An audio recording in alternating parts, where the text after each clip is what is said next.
మనం తినే శాండ్విచ్ వెనుక ఒక పేకాటరాయుడు కథ ఉంది. అదేంటో ఈరోజు మనం తెలుసుకుందాం. 1762లో లండన్కి చెందిన జాన్ బొటాంగు అనే మంత్రికి పేకాట అంటే విపరీతమైన పిచ్చి. ఆయన్నే ఎర్ల్ ఆఫ్ శాండ్విచ్ అని పిలిచేవారు.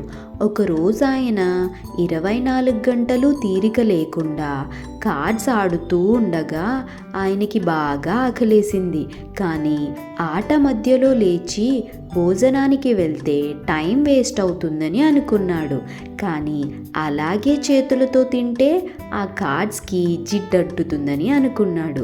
అందుకే 2 బ్రెడ్ ముక్కల మధ్య ఒక మాంసం ముక్కను పెట్టి ఇమ్మని అతని వంట మనిషికి చెప్పాడు. ఇలా చేయడం వల్ల చేతులు శుభ్రంగా ఉంటే ఒక చేత్తో ఆడుకుని మరో చేత్తో తినచ్చని అనుకున్నాడు. అది చూసిన ఆయన స్నేహితులు మాకు కూడా ఇలాంటిదే కావాలని అడిగారు. అలా ఒక జూదరి సౌలభ్యం కోసం పుట్టిందే ఈ శాండ్విచ్.